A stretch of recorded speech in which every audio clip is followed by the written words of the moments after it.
جب اسماعیل جوانی کے قریب پہنچے اور ساتھ چلنے لگے اور بڑھاپے کی اولاد اور ابراہیم علیہ السلام کی عمر مبارک بڑھاپے کو 120 سال کی عمر ہے، اب بڑھاپا ہے، اب جوان بیٹے کی ساتھ ضرورت ہے، حکم آیا ذبح کر دو۔ اسماعیل میں نے دیکھا ہے آپ کو ذبح کرتے ہوئے، تو اسماعیل کیا کہہ رہے ہیں؟ افعل ما تؤمر، ابا جی جس کا آپ کو حکم ہوا آپ کریے۔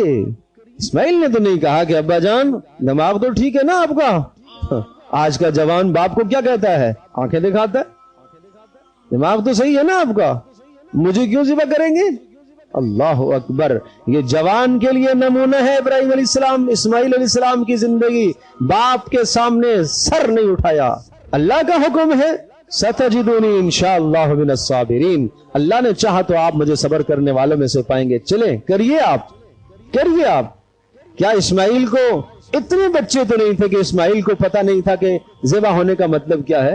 پتہ تھا نا کہ ذبح ہونے کا مطلب جان جانی ہے، لیکن یہ جان کس کے نام پر جا رہی ہے؟ اللہ کے نام پر جا رہی ہے۔ ایک جان نہیں 100 جانیں قربان کرنے کو تیار ہیں۔ شیطان نے وسوسہ ڈالا ہاجر کے دل میں ڈال کے، پتہ ہے ابراہیم کہاں لے جا رہے ہیں؟ کہاں لے جا رہے ہیں؟ مجھے تو نہیں پتا، اقربا اعزا سے ملوانے لے جا رہے ہیں ہمیں؟ نہیں ذبح کرنے لے کے جا رہے ہیں۔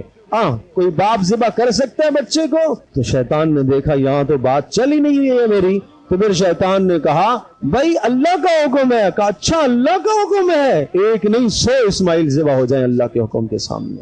یہ ہے ماں، یہ ہے ماں۔ اسماعیل کہاں جا رہے پتہ ہے؟ نہیں، ابا ذبح کرے گا۔